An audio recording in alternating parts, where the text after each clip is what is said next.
മരുന്നോ operation കൊണ്ടോ ജീവിതശൈലി രോഗങ്ങൾ മാറ്റാനാകില്ല. പക്ഷേ സ്വയം തിരുത്താൻ തയ്യാറായാൽ ജീവിതശൈലി രോഗങ്ങൾ മാറും. ഈ ആഴ്ച നമ്മുടെ ടോപ്പിക് ഹൃദ്രോഗവും ഡയബറ്റിസും ആണ്. അപ്പം ഹൃദ്രോഗവും ഡയബറ്റിസ് എന്ന് പറയുമ്പോൾ ഒരു ജനറൽ അണ്ടർസ്റ്റാൻഡിങ് എന്താണെന്ന് വെച്ചാൽ ഈ ഡയബറ്റിസ് അല്ലെങ്കിൽ പ്രമേഹം ഇതിലൊരു വലിയ പങ്ക് വഹിക്കുന്നു ഹൃദ്രോഗത്തിൽ എന്നുള്ളത്. അത് സയൻറ്റിഫിക്കായിട്ടും അത് അങ്ങനെ അറിയപ്പെടുന്ന ഒരു കാര്യമാണ്. നമുക്ക് ആദ്യമായിട്ട് ഡോക്ടർ ജോളിയോട് ചോദിക്കാനുള്ളത്, ശരിക്കും എന്തുകൊണ്ടാണ് ഈ ഡയബറ്റീസുകാർക്ക് ഈ ഹൃദ്രോഗം കൂടുതൽ പ്രോബ്ലമായിട്ട് കാണാറ്? ഹൃദ്രോഗം എന്ന് പറയുന്നത് ശരിക്കും ഇത് രക്തക്കുഴലുകളെയാണ് മെയിൻലി ബാധിക്കുന്നത്. ഹാർട്ടും രക്തക്കുഴലുകളും ഒരു യൂണിറ്റ് ആയിട്ടാണ് വർക്ക് ചെയ്യുന്നത്. അപ്പോൾ പ്രമേഹം ഏറ്റവും കൂടുതൽ ബാധിക്കുന്ന രക്തക്കുഴലുകളെയാണ്. അപ്പോൾ അത് ഹാർട്ടിൻ്റെ രക്തക്കുഴലുകളെ ബാധിക്കുന്നുള്ളപ്പം ഹാർട്ട് ഡിസീസ് വരും. കിഡ്നിയുടെ രക്തക്കുഴലുകളെ കൂടുതലായിട്ട് ബാധിച്ചു കഴിയുമ്പോൾ നെഫ്രോപ്പതി വരും. കണ്ണിലെ രക്തക്കുഴലുകളെ ബാധിക്കുമ്പോഴാണ് നമ്മുടെ കാഴ്ച ബാധിച്ച് നമ്മൾ റെറ്റിനോപ്പതി വരുന്നത്. ഈവൻ നമ്മുടെ കണ്ണിൻ്റെ ലെൻസിനെയും ഡയബറ്റിക് പേഷ്യൻസിന് ഫാസ്റ്ററായിട്ട് ലെൻസിന് പ്രോബ്ലം വരാം, കാറ്ററാക്ട് വരാം. അതുപോലെ ഡയബറ്റിക് പേഷ്യൻസിന് ഗ്ലോക്കോമ പോലെയുള്ള, അതും നമ്മളുടെ ശരിക്കും പറഞ്ഞു കഴിഞ്ഞാൽ അതിൻ്റെ വെയിൻസിനെയാണ്, ബ്ലഡിൻ്റെ ഡ്രെയിനേജിനെയാണ്, തിരിച്ചു പോകുന്ന ഇതിലെയാണ് ബാധിക്കുന്നത്. അതും ഡയബറ്റീസുമായിട്ട് ഈ ബ്ലഡ് ഗ്ലൂക്കോസ് കൺട്രോളുമായിട്ടും അതുപോലെ തന്നെ ഇൻസുലിൻ റെസിസ്റ്റൻസുമായിട്ടും. അതായത് ഡയബറ്റീസിൻ്റെ പ്രശ്നം, ടൈപ്പ് 2 ഡയബറ്റീസിലെ പ്രശ്നം ഷുഗർ കൂടുന്നതിനൊപ്പം ഇൻസുലിനും കൂടുന്നുണ്ട് ഒരു സ്റ്റേജിൽ. അപ്പോൾ ഇത് രണ്ടും ഈ കണ്ണുകളിലെ രക്തക്കുഴലുകളെ, അത് ആർട്ടറിയെ മാത്രമല്ല വെയിനിനെയും ബാധിക്കുന്നുണ്ടെന്നുള്ളതാണ്. അപ്പം നമ്മുടെ എല്ലാ സിസ്റ്റത്തിനെയാണ് നമ്മൾ ഡയബറ്റീസ്, ബ്ലഡ് ഷുഗർ കൂടുന്നതും ബാധിക്കും. അതുപോലെ തന്നെ ടൈപ്പ് 2 ഡയബറ്റീസിൽ ഇൻസുലിൻ കൂടുന്നതും ബാധിക്കും. അതുപോലെ നമ്മൾ പലപ്പോഴും ട്രീറ്റ്മെൻ്റ് ആയിട്ട് കൊടുക്കുന്നത് ഇൻസുലിൻ്റെ അളവ് കൂട്ടാനുള്ള മരുന്നുകളാണ്. അതുപോലെ ഇൻസുലിൻ തന്നെ ഇഞ്ചക്ഷനും നമ്മൾ എടുക്കുന്നുണ്ട്. ഇതെല്ലാം രക്തത്തിൽ ഇൻസുലിൻ്റെ അളവ് കൂട്ടുന്നത് നമുക്ക് ഈ ഹാർട്ടിൻ്റെ പ്രശ്നങ്ങളും രക്തക്കുഴലുകളെ ഈ പ്ലാക്സ് വരാനും ഒക്കെ കാരണമാകുന്നുണ്ട്. ഇപ്പൊ ഈ ഡയബറ്റിസും ഹാർട്ടിന്റെയും കാര്യം പറയുമ്പോൾ സാധാരണ ഡയബറ്റിസും ഹാർട്ടിന്റെയും പ്രോബ്ലം ഉള്ള ആള് അതിനായിട്ടുള്ള മരുന്ന് ആണല്ലോ അന്വേഷിച്ച് വരിക. അപ്പം ഡയബറ്റീസിനാണെങ്കിൽ ഗ്ലൂക്കോസ് കുറയ്ക്കാനായിട്ട്, ഹാർട്ടിൻ്റെ ആണെങ്കിൽ ബ്ലോക്ക് വരാതിരിക്കാൻ അല്ലെങ്കിൽ ക്ലോട്ടിങ് വരാതിരിക്കാൻ, അങ്ങനെയുള്ള രീതിയിൽ. പക്ഷേ ഡോക്ടറിൻ്റെ വ്യൂവിൽ ഈ ഡയബറ്റീസിൻ്റെ മരുന്ന് കഴിച്ചാലും ഹാർട്ടിൻ്റെ മരുന്ന് കഴിച്ചാലും ആളുടെ വേസ്റ്റ് ലൈൻ, വയറിൻ്റെ അവിടുത്തെ അളവ് തെറ്റിക്കിടക്കുകയാണെങ്കിൽ അത് ശരിക്കും ഈ ട്രീറ്റ്മെൻറ്റിനെ നന്നായിട്ട് ബാധിക്കും എന്നുള്ളതാണ്. അത് എന്തുകൊണ്ടാണ്? വയറിൻ്റെ നമ്മൾ വേസ്റ്റ് ലൈൻ അല്ലെങ്കിൽ നമ്മൾ വയറിൻ്റെ ചുറ്റളവ് അല്ലെങ്കിൽ കുടവയർ, ഇതും ഡയബറ്റിസുമായിട്ടും അതുപോലെ ഹാർട്ടുമായിട്ടും വളരെ ബന്ധപ്പെട്ടാണ് ഇരിക്കുന്നത്. അതെന്തുകൊണ്ടാണ്, എങ്ങനെയാണ് അതിൻ്റെ സയൻറ്റിഫിക് കണക്ഷൻ എന്ന് ചോദിച്ചു കഴിഞ്ഞ് കഴിഞ്ഞാൽ, നമ്മൾ ഈവൻ ഒരേ വെയിറ്റ് ഉള്ള ആൾക്കാണേലും ഈ വേസ്റ്റ് ലൈൻ വ്യത്യാസം വരാം. അതായത് വിസറൽ ഫാറ്റാണ്, നമ്മളുടെ വയറ് കൂടുന്നതനുസരിച്ച്, വേസ്റ്റ് ലൈൻ കൂടുന്നതനുസരിച്ച് അത് കാണിക്കുന്നത് നമ്മുടെ ഉള്ളിൽ അടിഞ്ഞിരിക്കുന്ന കൊഴുപ്പിൻ്റെ അളവാണ്. അതാണ് ഏറ്റവും പ്രോബ്ലം ആയിട്ടുണ്ടാക്കുന്നത്. അതായത് നമ്മളുടെ മെറ്റബോളിസത്തെ കൂടുതൽ അഫക്റ്റ് ചെയ്യുന്ന അതാണ്. അപ്പം ഇതും നമ്മളുടെ ഇൻസുലിൻ ലെവലുമായിട്ടും ഡയറക്റ്റ്ലി കണക്റ്റഡ് ആണ്.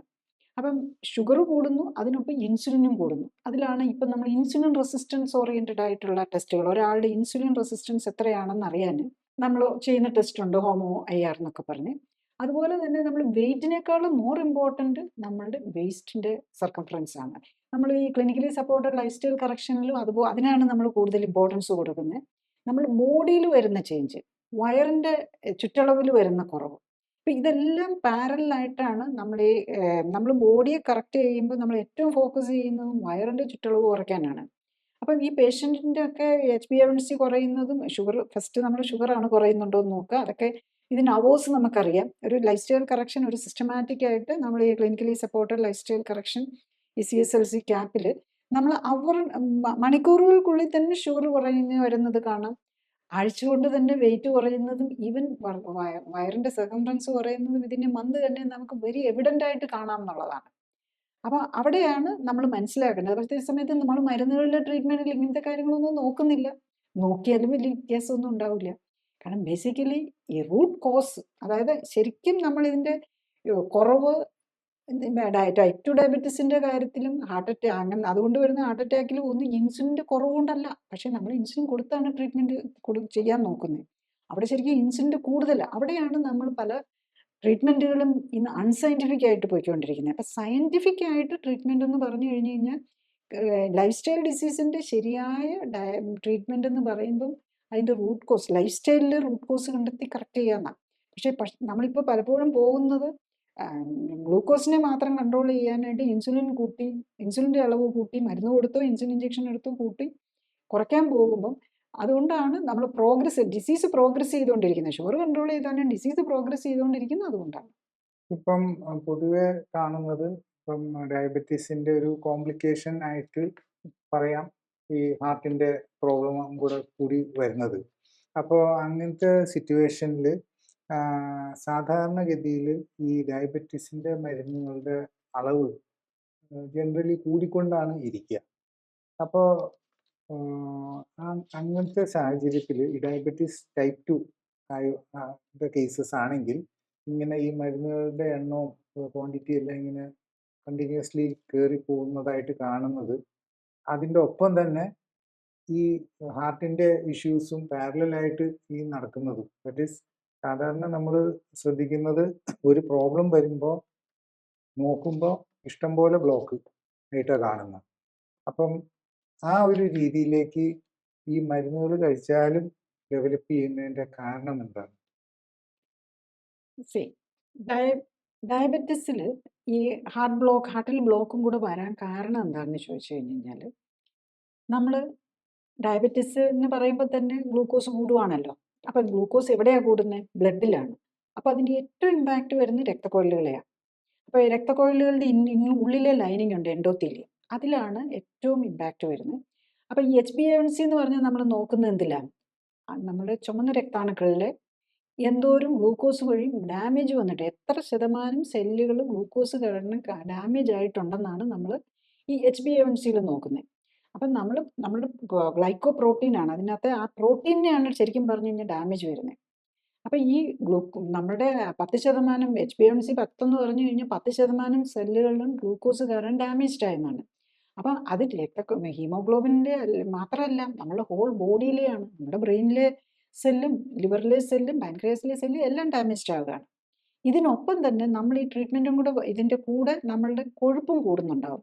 ഇപ്പം ഡയബറ്റിക് പേഷ്യൻറ്റിനെ നോക്കിയാൽ മതി, അവർക്ക് കൊളസ്ട്രോൾ മാത്രമല്ല ട്രൈഗ്ലിസറൈഡ് കൂടുതലായിരിക്കും. അപ്പോൾ അവർക്ക് അതിനോടൊപ്പം തന്നെ ഫാറ്റി ലിവർ ഉണ്ടാവും. അപ്പോൾ വളരെ കൂടുതൽ സെൻസിറ്റീവ് ആയിട്ടുള്ള അൾട്രാസൗണ്ട് സ്കാൻ ഉപയോഗിച്ചാണ് സ്കാൻ ചെയ്യുന്നതെങ്കിൽ റേഡിയോ ഡയഗ്നോസിസ്റ്റ് അതിനെക്കുറിച്ച് സെൻസിറ്റീവ് ആണെങ്കിൽ ഈ പാൻക്രിയാസിനകത്തും ഫാറ്റ് അടിയുന്ന കാണാം. ഈ ഫാറ്റി ലിവർ വരുന്നത് പോലെ തന്നെ പാൻക്രിയാസിനകത്തും ഫാറ്റ് അടിക്കുകയാണ്. അപ്പോൾ പല ഡയബറ്റിക് പേഷ്യൻസിനും അതിൻ്റെ ഈ ഫാറ്റി ലിവറിൻ്റെ ഒപ്പം തന്നെ ഈ പാൻക്രിയാസിലും അടിയുന്നു. ഒപ്പം പാൻക്രിയാസിൽ ഇൻഫ്ലമേഷൻ കാണും. ലൈപ്പേസ് അമൈലേസ് എന്നൊക്കെ പറഞ്ഞ ടെസ്റ്റുകൾ നോക്കുമ്പം അതിൽ ഇൻഫ്ലമേഷൻ ഈ പാൻക്രിയാസിന് നീർക്കെട്ടുള്ളതായിട്ട് കാണുന്നു. അത് ഈ കൊഴുപ്പടിഞ്ഞിട്ടാണ് വരുന്നത്. അപ്പോൾ കൊഴുപ്പടിഞ്ഞിട്ട് ഈ പാൻക്രിയാസിന് നീർക്കെട്ട് വരുമ്പോൾ എന്ത് സംഭവിക്കും? ഈ പാൻക്രിയാസിൻ്റെ ഫംഗ്ഷൻ കുറഞ്ഞു പാൻക്രിയാസിലെ ബീറ്റ സെൽസ് കുറഞ്ഞു പോകും. അപ്പം അതുകൊണ്ടാണ് നമ്മൾ ആദ്യത്തെ സ്റ്റേജിൽ ശരിക്കും പറഞ്ഞു കഴിഞ്ഞാൽ ഒരു ഡയബറ്റിസ് വരുമ്പോൾ തുടക്കത്തിൽ ഷുഗർ കൂടുന്നില്ല. പ്രീ ഡയബറ്റിക് സ്റ്റേജ് എന്നാണ് നമ്മൾ അതിനെ പറയുന്നത്. അവിടെ ഇൻസുലിനും ട്രൈഗ്ലിസറൈഡും ഒക്കെയാണ് കൂടുന്നത്. അത് കഴിഞ്ഞ് പാൻക്രിയാസിനെ കൊണ്ട് പറ്റാതാകുമ്പോൾ പാൻക്രിയാസിന് മാക്സിമം പ്രൊഡക്ഷൻ കഴിഞ്ഞ്, അതായത് ഈ ബീറ്റ സെൽസ് കുറയാൻ കഴിയുമ്പോഴേക്കും ആണ് നമ്മൾ പലപ്പോഴും മരുന്ന് തുടങ്ങേണ്ടി വരുന്നതും വീണ്ടും ബീറ്റ സെൽസ് കുറയുന്നതനുസരിച്ച് വീണ്ടും കൂടുതലും മരുന്നുകളിലേക്ക് പോകേണ്ടി വരും. പിന്നെ ഒപ്പം തന്നെ അവിടെ നമ്മുടെ ഫാറ്റിൻ്റെ അളവ് കൂടുന്നുണ്ടാകും. ആ ഫാറ്റ് എക്ടോപിക് ഫാറ്റ് എന്ന് പറയും. അത് രക്തക്കുഴലുകളിലും ലിവറിലും പാൻക്രിയാസിലും ഒക്കെ അടിയുന്ന കാരണം അവിടെ ആ രക്തക്കുഴലുകളിലും അടിയുന്നതുകൊണ്ട് രക്തക്കുഴലുകൾക്ക് ഡാമേജ് വരുന്നതുകൊണ്ട് ഹാർട്ടിനും പ്രശ്നങ്ങളിലേക്കും. ഇപ്പം നേരത്തെ പറഞ്ഞല്ലോ ഈ ഡയബറ്റീസും അതുപോലെ ഹൈ ഗ്ലൂക്കോസും ഹൈ ഇൻസുലിനും ഒക്കെ ഹാർട്ടിനെ ബാധിക്കുന്നുണ്ടെന്ന്. അപ്പം ഈ ഇതൊക്കെ എങ്ങനെയാണ് ടെസ്റ്റ് ചെയ്തറിയുക? ഇപ്പം ഹൈ ഇൻസുലിൻ ആണോ, അല്ലെങ്കിൽ ഹൈ ഗ്ലൂക്കോസ് ആണോ, അല്ലെങ്കിൽ ഹൈ എന്തെങ്കിലും പ്രോബ്ലംസ് ഈ ഹാർട്ടുമായിട്ട് ബന്ധപ്പെട്ട റിസ്ക് അസസ് ചെയ്യാനായിട്ട് എന്തൊക്കെ ടെസ്റ്റുകളാണ് ചെയ്യാൻ പറ്റുക ഒരു ഡയബറ്റിക് പേഷ്യൻറ്റ്? ഡയബറ്റിക് പേഷ്യൻറ്റിന് ഹാർട്ട് റിസ്കിൻ്റെ അറിയാൻ വേണ്ടിയിട്ട് ഈവൻ പ്രീ ഡയബറ്റിക് സ്റ്റേജിൽ തന്നെ ഇൻസുലിൻ കൂടുന്നതുകൊണ്ടായിരിക്കും. അതായത് ഈ ഷുഗർ വന്നു കഴിയുമ്പോഴല്ലേ നമ്മൾ എടുക്കുക. അപ്പോൾ അതിനു മുമ്പ് തന്നെ ഡയബറ്റിസ്, പ്രത്യേകിച്ച് ഫാമിലിയിൽ ഡയബറ്റിസ് ഉള്ളവരോ അല്ലെങ്കിൽ ഓവർ വെയിറ്റ് ഉള്ളവരോ ഹാർട്ട് അറ്റാക്കിൻ്റെ റിസ്ക് അറിയാനായിട്ട് ഇപ്പം നമ്മൾ പുതിയതായിട്ട് കൂടുതലായിട്ട് നോക്കുന്ന ഒരു ടെസ്റ്റാണ് ഹോമോ IR എന്നുള്ളത്. അതൊക്കെ നമ്മൾ സ്റ്റാൻഡേർഡ് ഇപ്പോൾ ഒരു എമർജൻസി മാനേജ്മെൻറ്റിലല്ല അതൊക്കെ ഉപയോഗിക്കുന്നത്. ഇപ്പം ബേസിക്കലി നമ്മൾ ഒരു പ്രിവെൻറ്റീവ് മെഡിസിൻ ഉപയോഗിക്കുന്ന ടൂൾസാണ് ഹോമോ IR എന്നുള്ള ടെസ്റ്റ്. അത് ഹോമോ IR എന്ന് പറഞ്ഞാൽ ഇൻസുലിൻ റെസിസ്റ്റൻസ് അറിയാനായിട്ട്. അതിൽ നമുക്കത് ഡയബറ്റിക് പേഷ്യൻസിനും അല്ലാത്തവർക്കും നേരത്തെ തന്നെ നമ്മളുടെ റിസ്ക് എന്താണ്, കാർഡിയാക് റിസ്ക് അസസ് ചെയ്യാനായിട്ട് ഉപയോഗിക്കാം. അതിൽ fasting insulin into fasting glucose divided by 405 എന്നുള്ളൊരു വാല്യൂ ആണ്. അത് ഒരു കാൽക്കുലേഷനാണ് അത് വരുന്നത്. ഇത് നമുക്ക് പേഷ്യൻസിന് തന്നെ ഇപ്പോൾ ഹോമോ IR ടെസ്റ്റൊക്കെ നമുക്ക് ഒരു ലാബിൽ നിന്ന് കിട്ടണമെന്നില്ല. പക്ഷെ ഞാൻ ഈ ക്ലിനിക്കലി സപ്പോർട്ടഡ് ലൈഫ് സ്റ്റൈൽ കറക്ഷന് ഒരു പ്രിവെൻറ്റീവ് ആസ്പെക്റ്റിലുള്ള ട്രീറ്റ്മെൻ്റ് ആണല്ലോ നമ്മൾ ചെയ്യുന്നത്. അപ്പോൾ അതുകൊണ്ട് നമ്മൾ ഈ ടെസ്റ്റുകളൊക്കെ നമ്മളൊരു ടൂളായിട്ട് ഉപയോഗിക്കുന്നുണ്ട്. ഐഡിയലി ഇപ്പം ഇത് ഇൻ്റർനാഷണലി യൂസ് ചെയ്യുന്നതാണ്. ഞാൻ മാത്രം ഉപയോഗിക്കുന്നതല്ല, ഇൻ്റർനാഷണലി പ്രത്യേകിച്ച് മോർ അഡ്വാൻസ്ഡ് സെൻറ്റേഴ്സ് യൂസ് ചെയ്യുന്ന ടെസ്റ്റുകളാണ് ഇതൊക്കെ. അപ്പോൾ അതിൽ നമ്മൾ ലെസ് ദാൻ 1 നിൽക്കുകയാണെന്നുണ്ടെങ്കിൽ ദറ്റ് ഈസ് ഐഡിയൽ. 1 to 2 ആണ് ഹോമോ IR എന്നുണ്ടെങ്കിൽ നമ്മൾ മോഡറേറ്റ് റിസ്ക് ആണ്. 2ന് മുകളിലാണ് ഹൈ റിസ്ക് ആണ്. പക്ഷേ ഞാൻ എൻ്റെ എക്സ്പീരിയൻസിൽ കാണുന്നത് എന്താണെന്ന് ചോദിച്ചു കഴിഞ്ഞ് കഴിഞ്ഞാൽ പലർക്കും 7.5 അല്ലെങ്കിൽ 2ന് മുകളിൽ എന്ന് പറഞ്ഞു കഴിഞ്ഞാൽ 10ന് മുകളിലൊക്കെയാണ്. അപ്പോൾ അത്ര ഹൈ റിസ്ക്കാണ്. 2ന് മുകളിൽ റിസ്ക് ഉള്ളവർക്ക് 15ഓ 20ഓ ഒക്കെയാണ് ചിലപ്പം കാണിക്കുന്നത് ഈ ഇൻസുലിൻ റെസിസ്റ്റൻറ്റ് ഇൻഡെക്സ് കാണിക്കുന്നത്, അവർ ഹോമോ IR ടെസ്റ്റ് കാണിക്കുന്നത്. അപ്പം അതാണ്. അപ്പം അത്ര റിസ്ക്കിലാണ്. നമ്മൾ ആ ടെസ്റ്റുകളൊന്നും നോക്കുന്നില്ല. നമ്മളാകെ ജസ്റ്റ് ഈ ബേസിക് ഇൻസുലിൻ മാത്രം നോക്കിയാണ് നമ്മൾ ട്രീറ്റ്മെൻറ്റ് എടുക്കുന്നത്. അപ്പം basically diabetic patients heart disease risk അറിയാനായിട്ട്, ഡയബറ്റിക് പേഷ്യൻ്റ് മാത്രമല്ല അല്ലാത്തവരും ഹാർട്ട് ഡിസീസിന് റിസ്ക് ഉണ്ടെന്ന് അറിയാനായിട്ട് ബ്ലഡിൽ ചെയ്യാവുന്ന ഏറ്റവും മെയിൻ ആയിട്ടുള്ള ഒരു ടെസ്റ്റാണ് ഈ ഹോമോ IR എന്നുള്ളത്.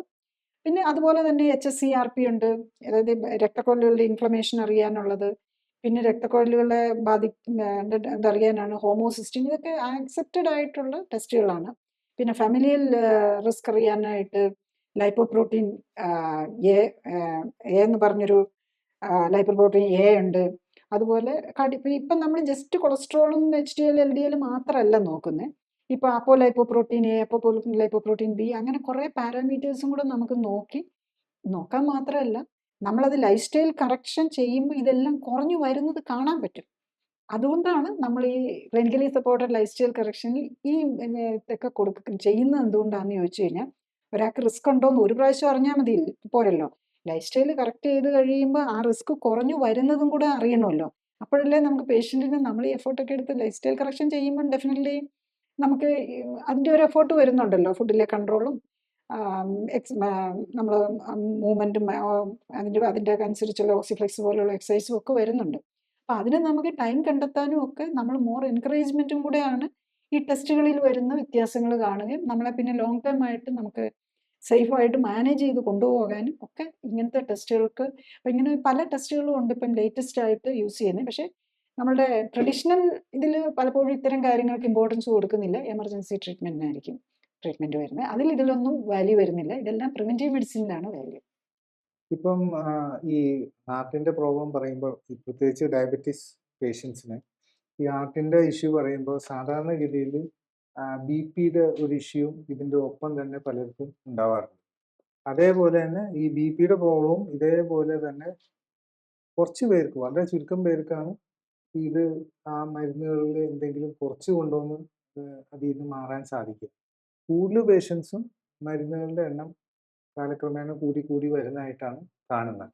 അപ്പോൾ ഇങ്ങനെ മരുന്നുകൾ കൂടാനായിട്ടുള്ള കാരണം എന്താണ്?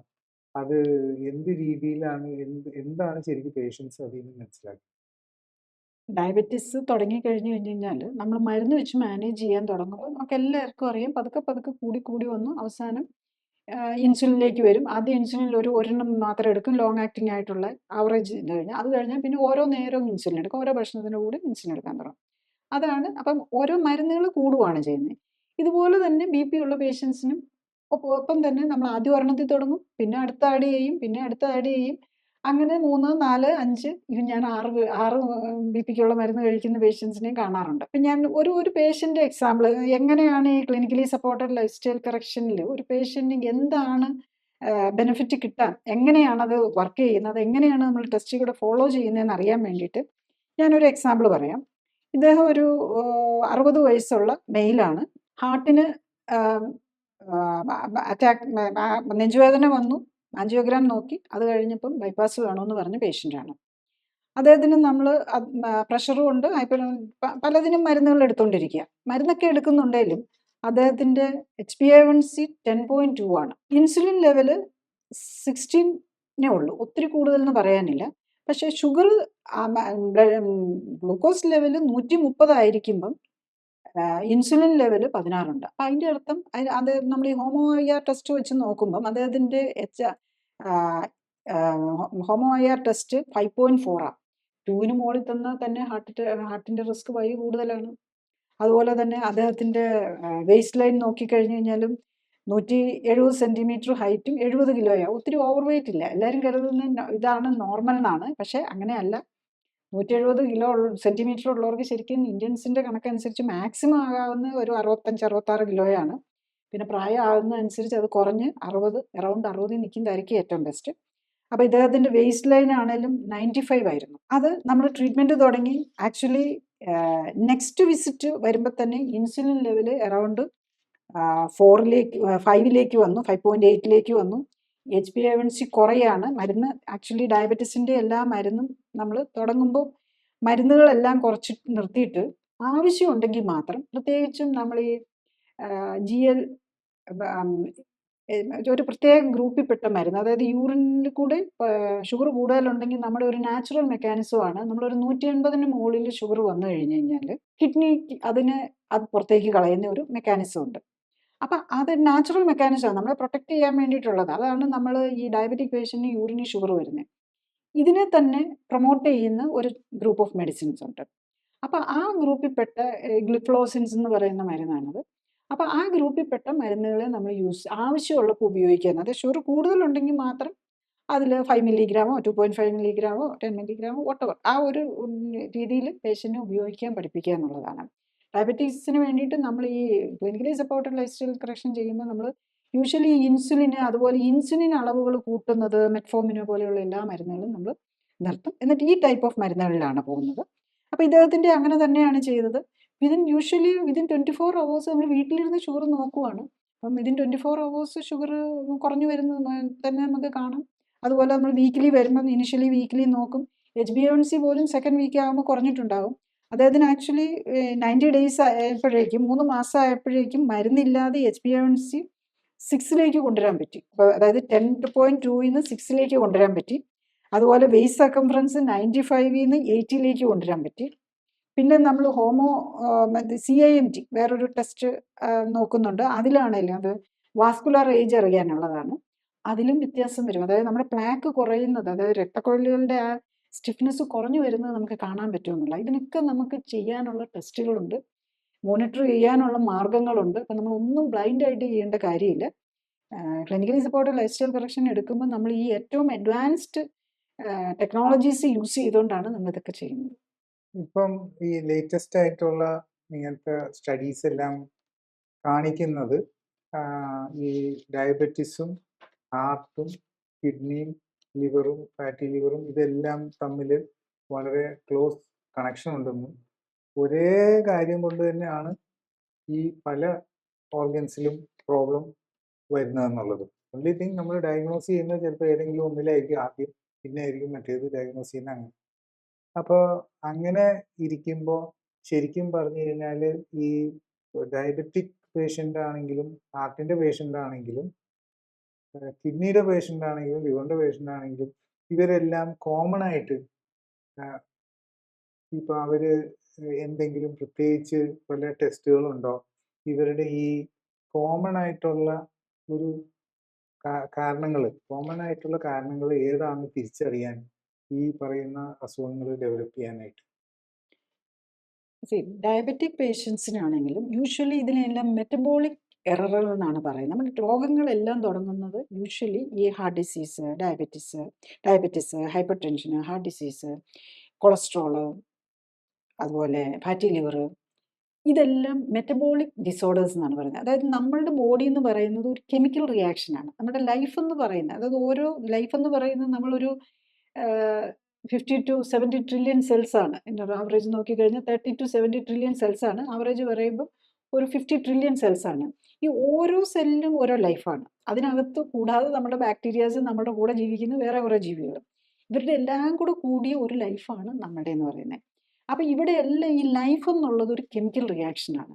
എപ്പോഴാ കെമിക്കൽ റിയാക്ഷൻസ് നിന്നു പോകുന്നതോ അത് അപ്പോഴേക്കും നമ്മളുടെ സെല്ലുലാർ ഡെത്ത് സംഭവിക്കുകയാണ്. സെല്ലുലാർ ഡെത്ത് സംഭവിച്ചു കഴിയുമ്പോഴാണ് ഈ കെമിക്കൽ റിയാക്ഷൻസ് നിന്ന് പോകുന്നത്. ഇപ്പം നമ്മുടെ സെല്ലിനൊക്കെ ഡാമേജ് വരുമ്പോൾ നമ്മൾ ഓരോ മിനിറ്റിലും നമ്മുടെ സെല്ലുകൾ ഉണ്ടായിക്കൊണ്ടും മരിച്ചുകൊണ്ടും ഇരിക്കുകയാണ്. അതിനെ മാറ്റിക്കളയാനുള്ള സിസ്റ്റം എല്ലാമാണ് ഇതിനകത്ത് നിൽക്കുന്നത്. അപ്പം നമ്മൾ ഡയബറ്റിസിനോ അല്ലെങ്കിൽ ഹാർട്ട് ഡിസീസിനോ ഒക്കെ ഓരോ ടെസ്റ്റുകളും നമ്മൾ നോക്കുന്നത് ഷുഗറിൻ്റെ നോക്കാം, HbA1c നോക്കാം. ഇത് കൂടാതെ നമ്മൾ ജനറൽ ഹെൽത്ത് നോക്കാനായിട്ട് നമ്മളുടെ ഇൻഫ്ലമേഷൻ ലെവലുകളാണ് നമ്മൾ നോക്കേണ്ടത്. അതായത് നമ്മുടെ ഇമ്മ്യൂൺ സിസ്റ്റം എങ്ങനെ വർക്ക് ചെയ്യുന്നു എന്നാണ്. അതിന് പല മെഷേഴ്സും ഉണ്ട്. അതുപോലെ തന്നെ നമ്മുടെ കിഡ്നി ഇപ്പം ഒരു ഡയബറ്റീസ് കൊണ്ട് എന്തൊക്കെ ഡാമേജ് വന്നെന്ന് നമ്മൾ ഹാർട്ടിന് മാത്രം നോക്കിയിട്ട് കാര്യമില്ല. കിഡ്നിക്ക് എന്തോരം കുഴപ്പമുണ്ട്, ലിവറിന് എത്ര കുഴപ്പമുണ്ട്. അപ്പം ഇൻഫ്ലമേറ്ററി ലെവൽ ഇതെല്ലാം നമ്മൾ നോക്കണം. അപ്പം ഇൻഫ്ലമേഷൻ അസസ് ചെയ്യാനായിട്ട് ESR, HSCRP, CRP ഒക്കെ ഉണ്ട്. പിന്നെ രക്തക്കൊള്ളികളുടെ മാത്രം നോക്കാനാണെങ്കിൽ പ്ലാക്ക് ടെസ്റ്റ് എന്ന് പറഞ്ഞ് PLA2 എന്ന് പറഞ്ഞൊരു ടെസ്റ്റ് ഉണ്ട്. പിന്നെ നമ്മുടെ ഹോമോസിസ്റ്റിൻ ഉണ്ട്.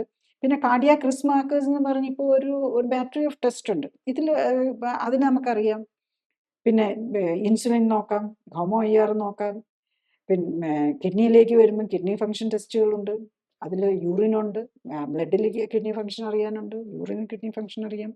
ഡയബറ്റിക് പേഷ്യൻസും പ്രത്യേകിച്ച് ഹാർട്ടിലേക്കൊക്കെ പോയ പലർക്കും മൈക്രോ ആൽബുമിനൂറിയ ഉണ്ടാകും. യൂറിനിൽ കൂടെ പ്രോട്ടീൻ പോകുന്നുണ്ടാവും. ഈ ഗ്ലൂക്കോസ് പോകുന്നത് പോലെ തന്നെ പ്രോട്ടീനും പോകാൻ തുടങ്ങും. അപ്പം ഇങ്ങനെ നമുക്ക് ഈ വളരെ ഇന്നത്തെ ഡയഗ്നോസിസ് സിസ്റ്റംസ് വളരെ അഡ്വാൻസ്ഡ് ആണ്. അത് നമ്മളൊരു എമർജൻസി പർപ്പസിന് മാത്രമല്ല യൂസ് ചെയ്യേണ്ടത്. അതൊരു പ്രൊഫൈലാക്റ്റിക് ആയിട്ട് യൂസ് ചെയ്യണം. കാരണം അത് അതായത് നമ്മൾ രോഗിയായിട്ടല്ല ശരിക്കും ഇത്. രോഗി എന്ന് പറയുമ്പോൾ നമ്മൾ ഇപ്പം ആരും ഡയബറ്റീസിന് മരുന്ന് കഴിച്ചുകൊണ്ടിരിക്കുന്ന ആൾ സ്വയം രോഗിയാണെന്ന് ചിന്തിക്കുന്നില്ല. അത് പോയിട്ട് അറ്റാക്കായിട്ട് ആശുപത്രി കിടക്കുമ്പോൾ മാത്രമേ രോഗിയാകുന്നുള്ളൂ. അല്ലെങ്കിൽ അൾസറായിട്ട് ആശുപത്രി പോകുമ്പോഴാണ് നമ്മൾ രോഗിയെന്ന് ചിന്തിക്കുന്നത്. നമ്മൾ മരുന്ന് കഴിക്കേണ്ടി വരുന്നുണ്ടോ അവരൊക്കെ രോഗിയാണെന്ന് മനസ്സിലാക്കണം. അത് പിന്നെ ഒരു ടെർമിനൽ ഇൽനെസ്സിലേക്ക് വന്ന് അറ്റാക്കായിട്ടോ സ്ട്രോക്കായിട്ടോ അൾസറായിട്ടോ ഒരു കാല് അംപ്യൂട്ടേഷനിൽ എത്തുമ്പോഴല്ല രോഗിയാണെന്ന് മനസ്സിലാക്കണ്ടേ. ഓരോ വ്യക്തിയും മനസ്സിലാക്കണം മരുന്ന് കഴിക്കുന്നുണ്ടോ അവർ രോഗിയാണ്. മരുന്ന് കഴിക്കുന്നില്ലാത്ത നിലയാണെങ്കിൽ പോലും നമ്മൾ കുടവയറുണ്ടോ, ഓവർ വെയിറ്റ് ആണോ, മുഖത്തൊക്കെ കറുപ്പ് നിറം ഒക്കെ വന്നു തുടങ്ങിയോ, അല്ലെ സ്കിന്നിൽ പ്രശ്നങ്ങൾ കാണിച്ചു തുടങ്ങിയോ. നമ്മൾ ഡയബറ്റീസിൻ്റെ ഒക്കെ തുടക്കം നമുക്ക് ശരിക്കും എക്സ്പീരിയൻസ് ഡോക്ടർക്കാണെങ്കിൽ ആളുടെ ഫേസ് കാണുമ്പോൾ അറിയാൻ പറ്റും. അവിടെ ഇൻസുലിൻ റെസിസ്റ്റൻസിൻ്റെ ലക്ഷണങ്ങൾ കാണിച്ചു തുടങ്ങും.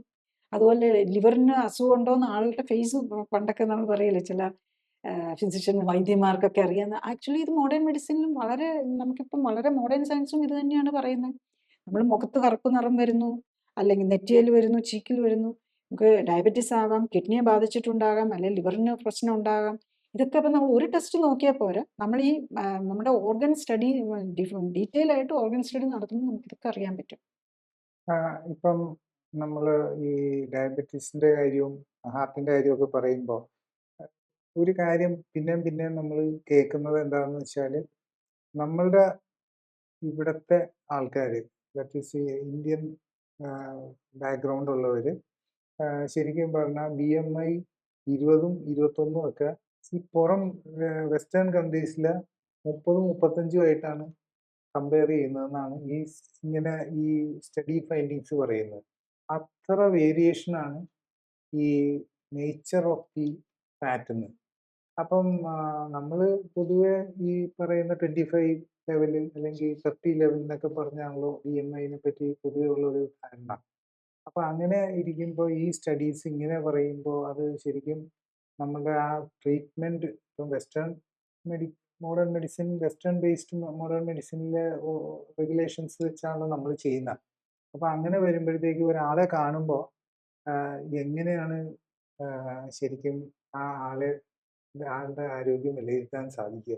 ഒരു ഡോക്ടറെ സംബന്ധിച്ചിടത്തോളം ഞാൻ ആണേലും എക്സ്പീരിയൻസ് വെച്ച് നമ്മൾ അവർ കാണുമ്പോൾ തന്നെ നമുക്ക് അവരുടെ ഹെൽത്തിൻ്റെ സ്റ്റാറ്റസ് ഏകദേശം അറിയാൻ പറ്റും. ഒരു പരിധി വരെ അറിയാൻ പറ്റും.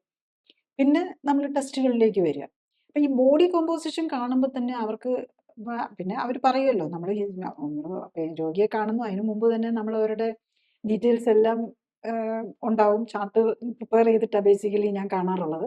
അപ്പം രോഗി വരുന്നതിന് മുമ്പ് തന്നെ രോഗിയുടെ ഡീറ്റെയിൽസ് നമുക്ക് ഇന്നത്തെ കാലത്ത് കിട്ടാനുള്ള പ്രൊവിഷനുണ്ട്. എല്ലാം എൻ്റർ ചെയ്തിട്ടാണ് വരുന്നത്. പിന്നെ രോഗിയും കൂടെ കണ്ടു കഴിയുമ്പോഴേക്കും നമുക്കൊരു നല്ല നോളജ് വരും. പക്ഷെ അത് മാത്രം വെച്ച് ഇന്നത്തെ മോഡേൺ ട്രീറ്റ്മെൻറ്റിൽ നമുക്കത് മാത്രം വെച്ച് നമുക്കൊന്നും ചെയ്യാൻ പറ്റില്ല. നമുക്ക് എവിഡൻസ് വേണം. അപ്പോൾ അതിനാണ് നമ്മൾ ഡീറ്റെയിൽ ആയിട്ട് ടെസ്റ്റുകൾ നോക്കുന്നത്. ടെസ്റ്റുകളാണെങ്കിൽ 2 ടൈപ്പ് ഓഫ് ടെസ്റ്റുകളാണ്. ഒന്ന് നമ്മളുടെ ബോഡിയെ അവരെ ആ പേഴ്സണെ പഠിക്കാൻ വേണ്ടിയിട്ട്, അവർക്ക് ഇപ്പോഴത്തെ കണ്ടീഷൻ എന്താണെന്ന് അറിയാനായിട്ട്. അതുപോലെ തന്നെ എന്തുകൊണ്ട് ഇത് വന്നു, പിന്നെ അതുകൂടാതെ അവരുടെ ബോഡിയുടെ പ്രത്യേകത അനുസരിച്ച് അവർക്ക് എന്ത് ലൈഫ് സ്റ്റൈൽ, എന്ത് ഫുഡാണ്, ഏത് രീതിയിലുള്ള എക്സസൈസാണ് വേണ്ടത്, ഇതൊക്കെ തീരുമാനിക്കുന്നത് നമ്മുടെ ബോഡി കോമ്പോസിഷൻ വെച്ചാണ്. അപ്പം അതിൽ നമ്മളുടെ ഫാറ്റ് ലെവൽ എത്രയാണ്, മസിൽ ആൻഡ് ലീൻ മാസ്, അതായത് നമ്മുടെ മസിലും ബോണും ഒക്കെ എത്രയുണ്ട്, അതുപോലെ മസിലിൻ്റെ വീക്ക്നെസ് വന്നിട്ടുണ്ടോ, ബോണിൽ വീക്ക്നെസ് വന്നിട്ടുണ്ടോ, കൊഴുപ്പിൻ്റെ അളവ് എത്ര കൂടിയിട്ടുണ്ട്. രോഗത്തിൽ എപ്പോഴും കൊഴുപ്പിൻ്റെ അളവ് കൂടുതലായിരിക്കും വരുന്നത് ഫസ്റ്റ്, മസിലും ബോണും വീക്കായിട്ട്. അതാണ് നമ്മുടെ ഹെൽത്തിൻ്റെ ഒരു ലേറ്റസ്റ്റ് സ്റ്റഡീസിലും എല്ലാം ഇതാണ് വരുന്നത്. അപ്പം നമ്മളുടെ ഈ ഇൻ്റർനാഷണൽ റിസർച്ച് എല്ലാം പ്രീവിയസ്ലി എല്ലാം വെസ്റ്റേൺ ബേസ്ഡ് ആയിരുന്നു. ഇപ്പോഴാണ് അതിൻ്റെ കമ്പാരിസൺ ഇന്ത്യൻ പോപ്പുലേഷനിലേക്ക് വേണ്ടിയിട്ട് ഇന്ത്യൻ പോപ്പുലേഷനിൽ എങ്ങനെയാണെന്ന് അറിയുന്നത്.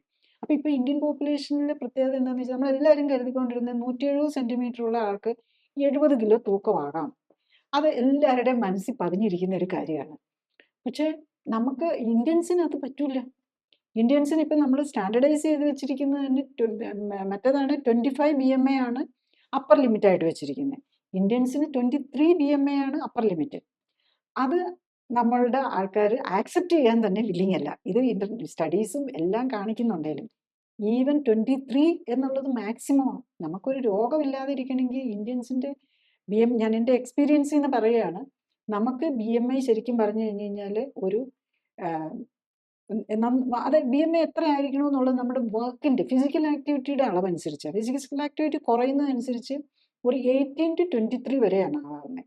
നമ്മൾ ഫിസിക്കൽ ആക്ടിവിറ്റി കുറവാണോ, BMI കുറച്ച് നിർത്താൻ നോക്കുക. അല്ലെങ്കിൽ കൂടുതൽ കൊഴുപ്പായിരിക്കും വരുന്നത്. നമ്മൾ പേഷ്യൻറ്റിൽ കാണുന്ന നമ്മൾ കുറച്ച് വേണമെങ്കിൽ വെയിറ്റ് ആദ്യം ഒന്ന് കുറച്ചിട്ട് ഹെൽത്തി ആയിട്ട് പതുക്കെ മസിലും ബോണും ബിൽഡപ്പ് ചെയ്ത് കൂട്ടാമെന്ന് പറയുമ്പോഴേക്കും കൊഴുപ്പാണ് കൂടി വരുന്നത്.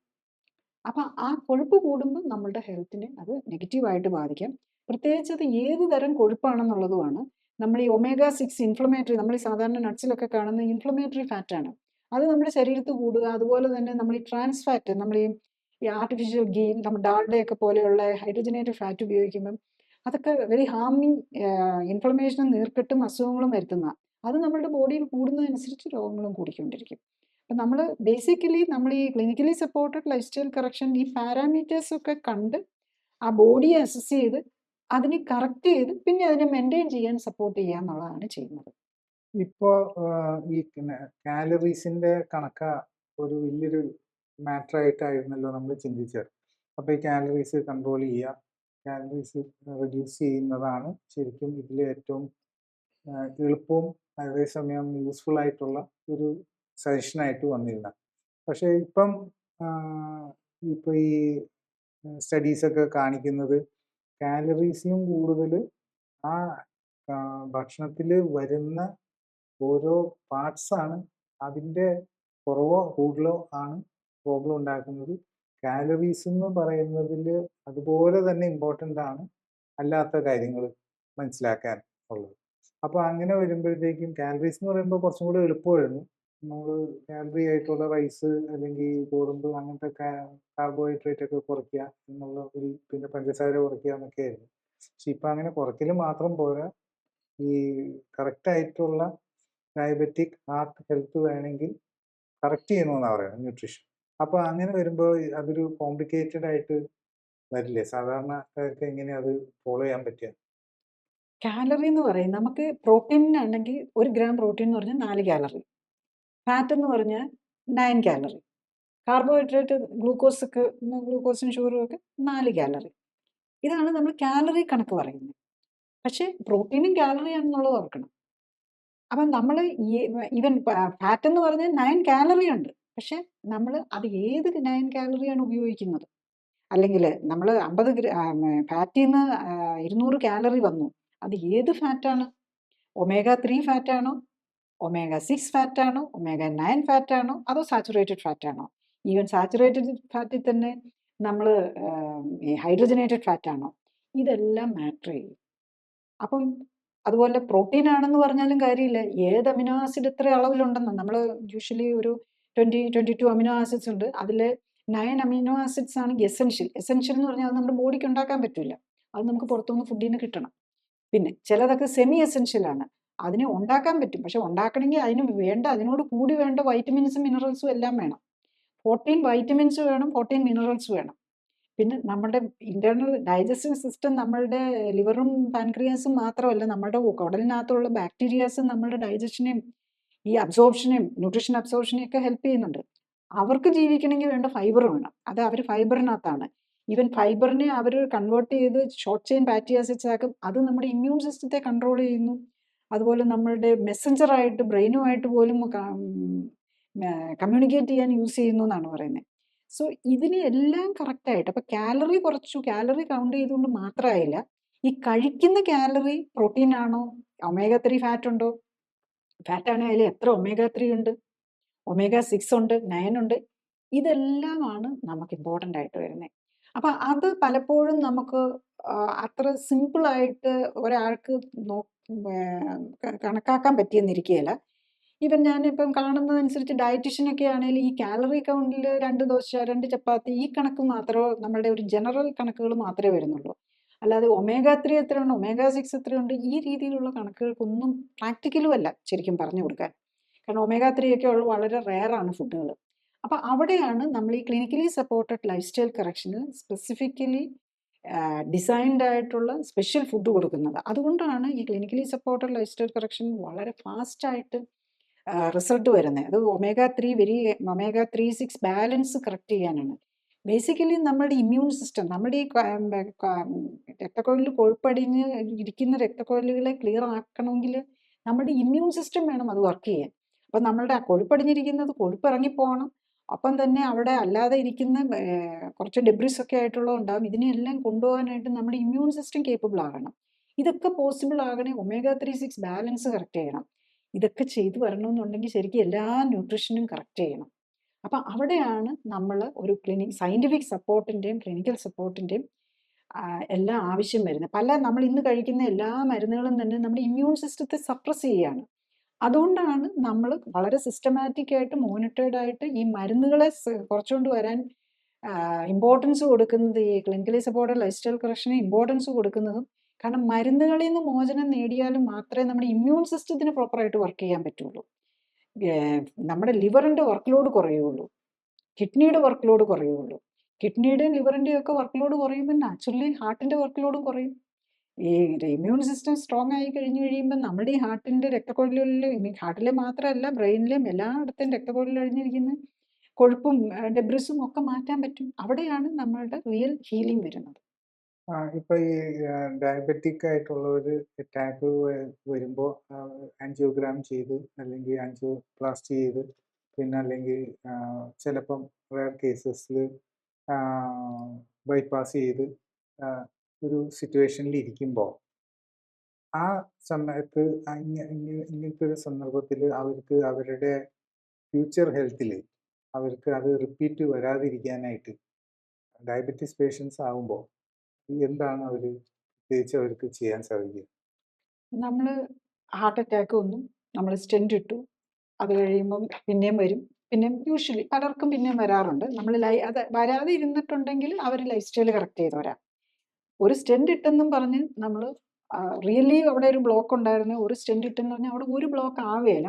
അത് 80 90 ഒക്കെ ഉള്ളോടമാണ് ഈ സ്റ്റെൻറ്റ് ഇടുന്നത്. അവിടെ 40 50 30 ഒക്കെ ആരും മെൻഷൻ ചെയ്യില്ല. മെൻഷൻ ചെയ്യാൻ പറ്റില്ല, കാരണം അവിടെ ഒരു അത്രയ്ക്കുള്ളതൊന്നും നമ്മൾ ഇത് അത്ര സെൻസിറ്റീവ് അല്ല നമ്മുടെ ആൻജിയോഗ്രാം ഒന്നും. അപ്പം ഒരു 50ക്ക് മുകളിലേക്കൊക്കെ വന്നാലേ കാണുള്ളൂ. യൂഷ്വലി ഒരു 70ക്ക് മുകളിലുള്ളത് മാത്രമേ സ്റ്റെൻറ്റ് ഇടാറുള്ളൂ.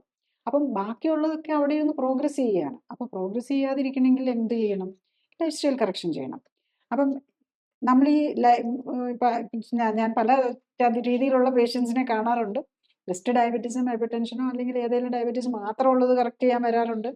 ചിലർ പല പ്രാവശ്യം സ്റ്റെൻറ്റ് ഇട്ട് ബൈപ്പാസ് ചെയ്ത് കഴിഞ്ഞിട്ടുള്ള ആൾക്കാരും വരാറുണ്ട്. അപ്പം ഞാൻ അതിനകത്തൊരു എക്സാമ്പിൾ പറയാം. എങ്ങനെയാണ് അതിൻ്റെ വ്യത്യാസം വരുന്നതെന്നുള്ളത്. ഇദ്ദേഹം ഒരു 78 വയസ്സുള്ള മെയിലാണ്. 167 സെൻറ്റിമീറ്റർ ഹൈറ്റും 70 കിലോ ആണ് തൂക്കം. അപ്പം അദ്ദേഹം 31 വർഷമായിട്ട് ഡയബറ്റിക്കാണ്. പിന്നെ ഹാർട്ടിൻ്റെ 1988 മുതൽ ഹാർട്ട് പേഷ്യൻ്റാണ്. 2000 ആൻജിയോപ്ലാസ്റ്റി ചെയ്തു. അത് കഴിഞ്ഞിട്ട് ആദ്യം ആൻജിയോപ്ലാസ്റ്റി ചെയ്ത് 2005-ലാണ്. 2000-ലാണ്. പിന്നെ 2005 ചെയ്തു. പിന്നെ ബൈപ്പാസ് ചെയ്തു 2019-ൽ. ബൈപ്പാസ് ഫെയിൽ ചെയ്തിട്ട് വീണ്ടും സ്റ്റെൻറ്റ് ഇടേണ്ട വന്നു. അപ്പോൾ 7 സ്റ്റെൻറ്റ് ഇടേണ്ട വന്നു. ഇതെല്ലാം കഴിഞ്ഞിട്ടും അദ്ദേഹത്തിന് ബുദ്ധിമുട്ടാണ്. ഈ മോഡേൺ മെഡിസിൻ മരുന്നും പച്ചമരുന്നും ആയുർവേദവും ഒക്കെ ആയിട്ട് മാനേജ് ചെയ്ത് പിന്നെ കോവിഡ് വന്നതിന് ശേഷം തീരെ മേലാന്നായി. അപ്പം ഈ പേഷ്യൻറ്റിന് അപ്പം നടക്കാൻ തന്നെ ഒരു 10 അടി വെച്ച് കഴിയുമ്പം 10 അടി പോലും വെക്കാൻ പറ്റില്ല. 4-5 സ്റ്റെപ്സ് വെച്ച് കഴിയുമ്പോഴേക്കും നെഞ്ചുവേദന വരുന്നത്. അത്ര അഞ്ചൈന പ്രോബ്ലം ഉള്ളതാണ്. അപ്പോൾ ഇദ്ദേഹത്തിൻ്റെതാണേലും ഇതിന് ഡയബറ്റീസിന് വേണ്ടി ഇൻസുലിൻ എടുക്കുന്നുണ്ട്. മൾട്ടിപ്പിൾ മരുന്നുകളുണ്ട്.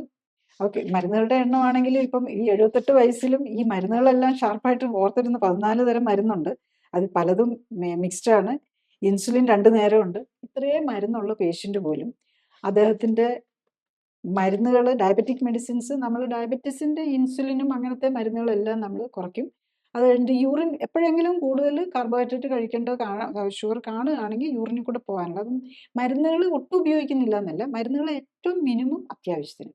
അപ്പം ഇതിലൊക്കെ ഈ ഇദ്ദേഹത്തിൻ്റെ മരുന്നുകളെല്ലാം തന്നെ നമ്മൾ ഒരു 3 മന്ത്സ് ആയപ്പോൾ ഡയബറ്റീസിൻ്റെ തുടക്കം തന്നെ നിർത്തി. പിന്നെ ഈ ആവശ്യമുള്ളപ്പോൾ എന്തെങ്കിലും ചക്ക, ഇപ്പം പലർക്കും ഉണ്ടല്ലോ, നമ്മൾ മലയാളികൾക്ക് ചക്ക കപ്പയൊക്കെ സീസൺ വരുമ്പോൾ, മാമ്പഴം സീസൺ വരുമ്പോൾ നമുക്ക് കൊതി വരും. പക്ഷേ ഇദ്ദേഹമൊക്കെ ഇത്രയും ഡയബറ്റിക് വർഷങ്ങളായിട്ട് ഡയബറ്റീസും ഇൻസുലിനും എല്ലാം എടുത്തുകൊണ്ടിരുന്ന് ഇൻസുലിൻ പാൻക്രിയാസിൻ്റെ റിസർവ് വളരെ ലോ ആണ്. അദ്ദേഹം ആക്ച്വലി വരുമ്പം അദ്ദേഹത്തിൻ്റെ നമ്മളിപ്പോൾ ഹോമോ MRും അങ്ങനത്തെ ടെസ്റ്റുകളൊക്കെ നമ്മൾ നോക്കും. അപ്പം ഇദ്ദേഹത്തിന് വരുമ്പം ഇൻസുലിനിലൊക്കെ റീസണബിൾ കൺട്രോൾ ഉണ്ട്. 6.4 ഉള്ളൂ HbA1c. പക്ഷേ ഇൻസുലിൻ ലെവല് 49.4 ആണ്. ഷുഗർ ലെവല് 109 ഉള്ളൂ അന്നേരം. പക്ഷേ ഫാസ്റ്റിംഗ് ഇൻസുലിൻ ചെറുതായിട്ട് മാത്രമേ കൂടുതലുള്ളൂ. ഹോമോ MR 13.4 ആണ്. ഹോമോ MR ശരിക്കും 1 താഴെ നിൽക്കേണ്ടതാണ്. 2 മുകളിൽ, പിന്നെ 3 മുകളിൽ വന്നു കഴിഞ്ഞാൽ വെരി ഹൈ റിസ്ക് എന്നാണ് വെക്കുന്നത്. അപ്പോൾ അദ്ദേഹത്തിൻ്റെ 13 ഉണ്ട്. കാർഡിയാക് റിസ്ക് വെരി ഹൈ ആണ് 3 മുകളിൽ വന്നാൽ. അപ്പോൾ അദ്ദേഹത്തിൻ്റെ ഹോമോ IR നിൽക്കുന്നത് 13.4-ലാണ്. ഇപ്പം ഈ പേഷ്യൻറ്റിന് തന്നെ ഒരാഴ്ച ആയപ്പോഴേക്കും തന്നെ അദ്ദേഹത്തിൻ്റെ ഇൻസുലിൻ ലെവൽ 4.23-ലേക്ക് വന്നു. And sugar level almost 1.10. അപ്പം ഹോമോ IR 1.2-ലേക്ക് എത്തി. എത്ര ഫാസ്റ്റായിട്ട് 1 വീക്കിൻ്റെ ഡിഫറൻസ് ആണിത്. അപ്പോൾ കറക്റ്റായിട്ടുള്ള ന്യൂട്രീഷൻ, അത് ജസ്റ്റ് കാലറി കട്ടിങ് ഒന്നും കൊണ്ടും ആയില്ല. നമ്മളുടെ ഇമ്മ്യൂൺ സിസ്റ്റത്തിന് വേണ്ട കാര്യങ്ങളൊക്കെ കറക്റ്റായിട്ട് കൊടുത്തു കഴിഞ്ഞ് കഴിഞ്ഞാൽ പാൻക്രിയാസ് ഒക്കെ അത്ര ഫാസ്റ്റായിട്ട് റെസ്പോണ്ട് ചെയ്യും. ഇത് തുടങ്ങി ഇൻസുലിനും ഡയബറ്റിക് മെഡിസിൻസും ഒക്കെ നിർത്തിയിട്ടാണ്, കംപ്ലീറ്റ്ലി അല്ല, എപ്പോഴാലും ഷുഗർ കൂടിയ ഈ ഗ്ലിഫ്ലോസിൻ ഗ്രൂപ്പിലുള്ള ടാബ്ലറ്റ് 1/2 1 കഴിച്ചോളാൻ പറഞ്ഞിട്ടുണ്ട്. അപ്പോൾ അത് നമുക്ക് എന്തെങ്കിലും ആഴ്ചയിൽ ഒരു ദിവസം ഇഷ്ടമുള്ളത് കഴിക്കാം. അപ്പോൾ അതിൻ്റെ കൂടെ ഈ ടാബ്ലറ്റ് കൂടെ കഴിക്കാം. അപ്പോൾ വീണ്ടും ഷുഗർ സ്പൈക്ക് വരാതിരിക്കാനും, ഷുഗർ സ്പൈക്ക് വരുമ്പോൾ ഇൻസുലിൻ സ്പൈക്ക് ചെയ്യും. അപ്പോൾ അത് വരാതിരിക്കാനാണ് അങ്ങനെ ചെയ്യുന്നത്. അപ്പോൾ അദ്ദേഹത്തിൻ്റെ നമ്മൾ ഫോളോ അപ്പ് ചെയ്യുമ്പോഴും ഇതുപോലെയാണ്. അബ്ഡോമിനൽ സർക്കംഫറൻസ്, നമ്മൾ വയറിൻ്റെ ചുറ്റളവൊക്കെയാണ് നമ്മൾ നോക്കുന്നത്. അപ്പോൾ തുടങ്ങുമ്പം 93 ഉണ്ടായിരുന്നത് 3 മാസം ആയപ്പോഴേക്കും 75 വയറിൻ്റെ ചുറ്റളവ് അത്ര സെൻറ്റിമീറ്റർ കുറഞ്ഞു എന്നുള്ളതാണ്. അതുപോലെ ബോഡി വെയിറ്റ് ആണെങ്കിലും 67 ഉണ്ടായിരുന്ന 55-ലേക്ക് കൊണ്ടുവരാൻ പറ്റി. അപ്പം ബോഡിയെയാണ് നമ്മൾ കറക്റ്റ് ചെയ്യേണ്ടത്. നമ്മളുടെ ഡയറ്റ്, നമ്മുടെ ബോഡി ഉണ്ടാക്കിയിരിക്കുന്ന ഫുഡും നമ്മുടെ മൂവ്മെൻറ്റാണ് നമ്മൾ ബാക്കി കാര്യങ്ങൾ. അത് ആക്ടിവിറ്റിക്ക് വേണ്ടിയിട്ടാണ് ഈ ബോഡിയുടെ പർപ്പസ്. ഈ 2 നമ്മളെ ഉണ്ടാക്കിയിരിക്കുന്നതും നമ്മുടെ പർപ്പസും കറക്റ്റ് ചെയ്ത് കഴിയുമ്പോഴേക്കും ഈ കാര്യങ്ങളെല്ലാം കറക്റ്റാകും. അപ്പോൾ അതാണ് നമുക്ക്. പക്ഷേ പലപ്പോഴും ചെറിയ നിലയിലൊക്കെ നമുക്ക് മെഡിസിൻസൊക്കെ നമുക്ക് ഉപയോഗിക്കാം. പക്ഷേ കണ്ടിന്യൂസ് കഴിക്കാനുള്ളതല്ല ഒരു മരുന്നുകളും. അതൊരു എമർജൻസി ആവശ്യത്തിനാണ് പലപ്പോഴും നമ്മൾ മരുന്നുകൾ ഉപയോഗിക്കേണ്ടത്. സാധാരണഗതിയിൽ ഈ ഈ ഫാറ്റി ലിവറിൻ്റെ വെച്ചാണല്ലോ ആൾക്കാർ ഏതെങ്കിലും ടെസ്റ്റൊക്കെ ചെയ്യുമ്പോൾ കാണുക ഒരു തുടക്കമായിട്ട്. അപ്പോൾ ഇപ്പം പറയുന്നത് ഫാറ്റി ലിവർ എന്ന് പറയുന്നത് ശരിക്കും ഒരു സിഗ്നൽ പോലെയാണ് വരാൻ പോകുന്ന ഡയബറ്റീസിനെയോ അല്ലെങ്കിൽ വരാൻ പോകുന്ന ഹാർട്ടിൻ്റെ പ്രശ്നങ്ങളോ അല്ലെങ്കിൽ അങ്ങനത്തെ കോംപ്ലിക്കേഷൻസിൻ്റെ ഒരു സിഗ്നലാണ്. അതേസമയം ഈ ഫാറ്റി ലിവറിൻ്റെ കേസിൽ പലപ്പോഴും ഈ ഡയബറ്റീസിലേക്കും ഹാർട്ട് പ്രോബ്ലത്തിലേക്കും നീങ്ങും എന്നുള്ളൊരു ജനറൽ ചിന്ത ആർക്കും ഇല്ല. ഫാറ്റി ലിവർ എങ്ങനെയാണ് സോൾവ് ചെയ്യുക എന്നുള്ളതാണ് ചിന്തിക്കുന്നത്.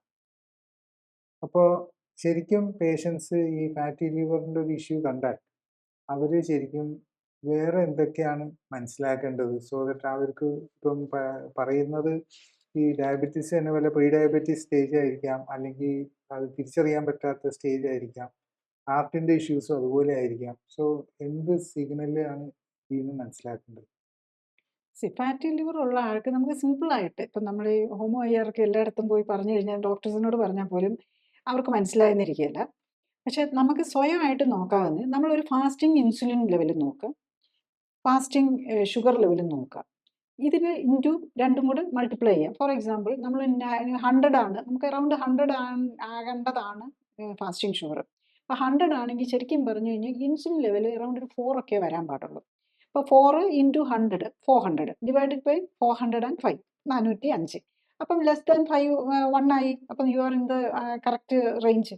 അപ്പം അതേസമയത്ത് ഷുഗർ ഫാസ്റ്റിംഗ് നോക്കിയപ്പോൾ നോർമലാണ്, പക്ഷേ ഫാസ്റ്റ് 100 താഴെയായിട്ട് നിൽക്കുകയാണ്. പക്ഷേ ഇൻസുലിൻ ലെവൽ ഹൈ ആണ്, 15 20 25 ഒക്കെ ഉണ്ടെങ്കിൽ അതിൻ്റെ അർത്ഥം നമ്മുടെ ഇൻസുലിൻ വർക്ക് ചെയ്യുന്നില്ല, നമ്മുടെ പാൻക്രിയാസ് ഓവറായിട്ട് വർക്ക് ചെയ്യുന്നു വരുന്നു.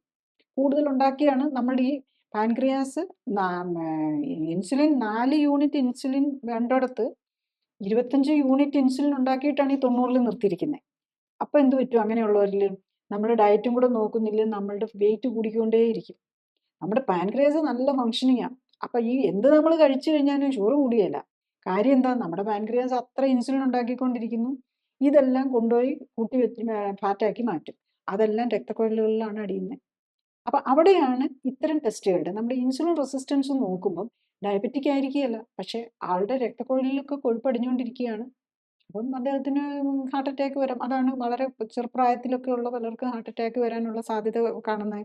അതുപോലെ തന്നെ നമുക്ക് ഇന്നിപ്പം ഈവൻ യങ്ങർ ഏജിൽ കാർഡിയാക് റിസ്ക് വരുമോ എന്നറിയാം. ഹാർട്ട് റിസ്ക് നമ്മൾ ജസ്റ്റ് ലൈപ്പിഡ് പ്രൊഫൈൽ കൊളസ്ട്രോൾ ഇത് നോക്കുന്നതല്ലാതെ കുറച്ചും കൂടി ഡീറ്റെയിൽ ആയിട്ടുള്ള കാർഡിയാക് റിസ്ക് അസസ്മെൻറ്റിന് വേണ്ടിയിട്ടുള്ളതുണ്ട്. ഈവൻ ടെസ്റ്റുകളുണ്ട്. അപ്പോൾ അതിൽ നമുക്ക് നോക്കുമ്പോൾ അറിയാം നമുക്ക് ഫാമിലിയിലായിട്ട് റിസ്ക് കൂടുതലുണ്ടോ. പിന്നെ നമുക്കൊരു ഡൗട്ട്ഫുൾ ആയിട്ടുള്ളവർക്ക് ട്രിപ്പോണിൻ ടെസ്റ്റ് നമ്മൾ അത് ട്രിപ്പോണിൻ തന്നെ 2 ടെസ്റ്റ് രീതി നോക്കും. ഒന്ന് നമ്മൾ അറ്റാക്ക് ആയിട്ട് ചെല്ലുമ്പോൾ നോക്കും, പിന്നെ റിസ്ക് അസസ്മെൻറ്റിന് വേണ്ടിയിട്ട് വേറൊരു ടെസ്റ്റ് ഉണ്ട്. അപ്പോൾ അങ്ങനെ ഡിഫറെൻറ്റ് ടൈപ്സ് ഓഫ് ടെസ്റ്റുകളൊക്കെ ഉണ്ട്. നമുക്ക് അത് വെച്ച് നോക്കിയാൽ നമ്മൾ പെട്ടെന്നൊരു ദിവസം നമ്മൾ അറ്റാക്ക് വന്നിട്ടല്ല നമ്മൾ അറിയണ്ടേ. ഈ നമ്മൾ ഇയർലി ഹെൽത്ത് ചെക്കപ്പ് ഒക്കെ നമ്മൾ ഈ പോയിന്റ് ഓഫ് വ്യൂവിലായിരിക്കണം നമ്മൾ ചെയ്യുന്നത്. സാധാരണ പലപ്പോഴും നമ്മൾ ക്യാൻസർ ഉണ്ടോ എന്ന് കണ്ടുപിടിക്കാനും ആ രീതിയിൽ ഒരു എൻഡ് സ്റ്റേജ് കാര്യങ്ങൾക്ക് കണ്ടുപിടിക്കാനാണ്. ശരിക്കും പ്രിവെൻറ്റീവായിട്ട് നമ്മൾ ഇങ്ങനത്തെ പാരാമീറ്റേഴ്സ് അസസ് ചെയ്ത് ഈവൻ നമുക്ക് ക്യാൻസറിന് പോലും വളരെ നേരത്തെ അറിയാം. ഇപ്പോൾ ഇന്ന് ട്യൂമർ മാർക്കേഴ്സ് അവൈലബിളാണ്. പക്ഷേ ഇതൊന്നും ഇൻഷുറൻസ് ബേസിൽ നമുക്ക് കിട്ടുമെന്ന് വരുന്നത്. ഇപ്പോൾ ട്യൂമർ മാർക്കേഴ്സ് ടെസ്റ്റ് ചെയ്യാനോ ഇത്തരം റിസ്ക് ഫാക്ടേഴ്സ് ഒന്നും വെരി ഹൈ പ്രീമിയം ഒക്കെ ഉള്ളവർക്ക് ഇയർലി ഒക്കെ ഒന്ന് ചെയ്യാൻ കിട്ടുമായിരിക്കും. നമുക്ക് അങ്ങനെ അറിയാൻ മേല. നമ്മളൊരു ഇൻഷുറൻസ് ബെനിഫിഷ്യറി ആ പോയിന്റ് ഓഫ് വ്യൂവിലല്ല നമ്മൾ ട്രീറ്റ്മെൻറ്റ് കൊടുക്കുന്നത്. അല്ലാതെ ഒരു ഹെൽത്തിനെ കറക്റ്റ് ചെയ്തുകൊണ്ട് പോകണമെന്നുള്ളവർക്കാണ് അത്. ഇപ്പോൾ കാരണം ഇൻഷുറൻസ് ഒന്നും നമ്മൾ ആ ലെവലിലേക്ക് ഡെവലപ്പ് ചെയ്തിട്ടില്ല നമ്മുടെ നാട്ടിൽ. അപ്പം നമുക്ക് നമ്മുടെ ഹെൽത്ത് കറക്റ്റ് ആക്കിയിരിക്കണമെന്നുണ്ടെങ്കിൽ ഇതുപോലെ ഹാർട്ടിന് വേണ്ടിയിട്ടും അറ്റാക്ക് വരാനുള്ള അറിയാനുള്ള നേരത്തെ ടെസ്റ്റുകളും പക്ഷേ ഒക്കെ ചെയ്ത് ക്യാൻസറും ഒക്കെ അറിയാം. പക്ഷേ ഇതിൻ്റെ ഒന്നും സൊല്യൂഷൻ മരുന്നോ ഓപ്പറേഷനോ ഒന്നുമല്ല.